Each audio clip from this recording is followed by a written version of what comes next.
My name is Charlie Landsman. I am the La Plata County Coordinator for FireWise of Southwest Colorado. We're a local nonprofit, function in 5-county region in Southwest Colorado. And basically what I do is help homeowners in whatever way they need in order to prepare their homes for wildfire and reduce wildfire risk. So we are just north of Durango. We are going to be doing one of our site visits where basically we will be looking at risk factors at this home and figure out what sort of mitigation work could be done to reduce wildfire risk. So at our site visits, we generally break the site visit up into 3 main sections. We always start by looking at the home itself. The vast majority of homes that are lost to wildfire are lost to embers, not direct flame contact. So we'll look to see if there are any retrofits that could be made to the home in order to make them more defensible against embers. Then we will take a look at Zone 1, which goes from directly up against the home to 30 feet out. And then we'll take a look at Zone 2, which goes from 30 feet out to 100 feet out, and base our prescription on what should be done off of those different zones. So the first thing we always look at is the roof. Right here we have a metal roof, which is great because metal roof is not something that is likely to ignite or trap embers, so that it could ignite some sort of subroof. We also want to look at the siding.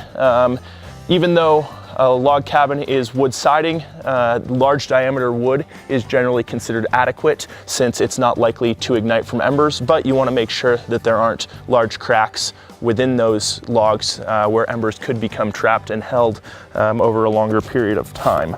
So next we want to take a look at the chimney and any vents, any places where embers could either, in the case of the chimney, escape from the home and ignite some vegetation around, or in the case of vents, embers could actually pass through those vents inside the home and ignite something within the home. As you can see on the chimney, there's the grate around the top, which means there is a spark arrestor. We always want to make sure that there is a spark arrestor so that the home is not going to risk catching the wildland on fire, not just the other way around. Whenever possible, we want to make sure that embers are going to stay outside of a home. Windows are oftentimes a weak spot since the glass will heat at a different rate than the side of the framing. Therefore, they can crack under extreme temperatures. Anytime you have a large window in particular, you want to make sure they're double paned or ideally tempered. These windows here are double paned, so they can withstand a lot more temperature difference than a single pane window. Anytime that you have a deck or a fence, you want to treat it as part of the home.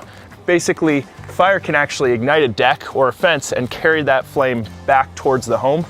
This is a great example of a situation that could cause the loss of a house here. You want to make sure that you aren't storing any flammable material underneath the deck, because if embers get into here and ignite that wood pile, it will ignite the deck and therefore move back and ignite the home. Anytime that you can have synthetic materials like Trex instead of wood on your home, it's going to be less likely to ignite from embers. While embers will likely burn holes into a Trex deck, it's less likely that it will sustain flame over time and carry that flame back towards the home. We like to see decks fully enclosed so that flaming material and embers can't make their way underneath a deck. If possible, you should have either 1/8" screening all the way to the ground to prevent embers from getting underneath, or some sort of solid material like metal or wood.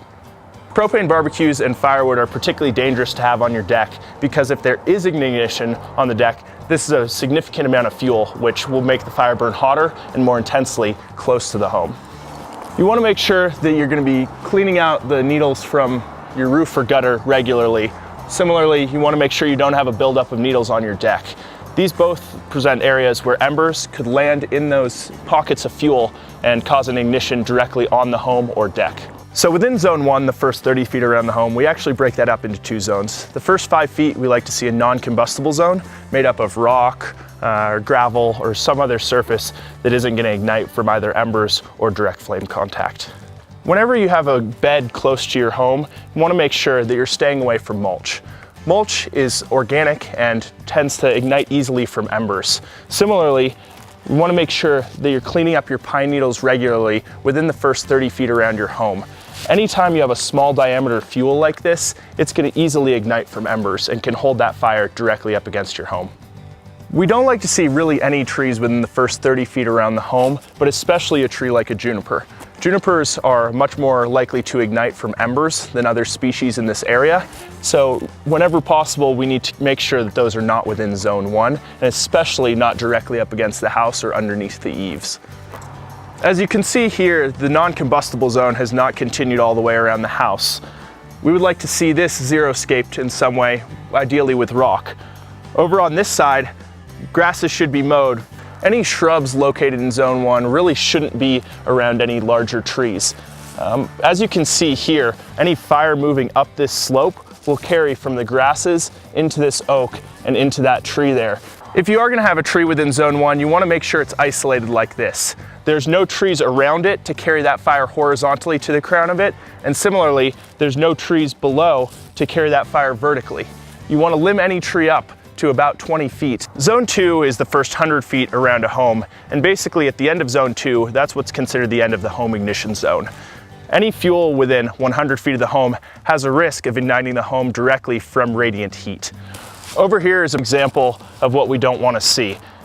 It's a continuous fuel load all the way from the ground up into the crowns of trees.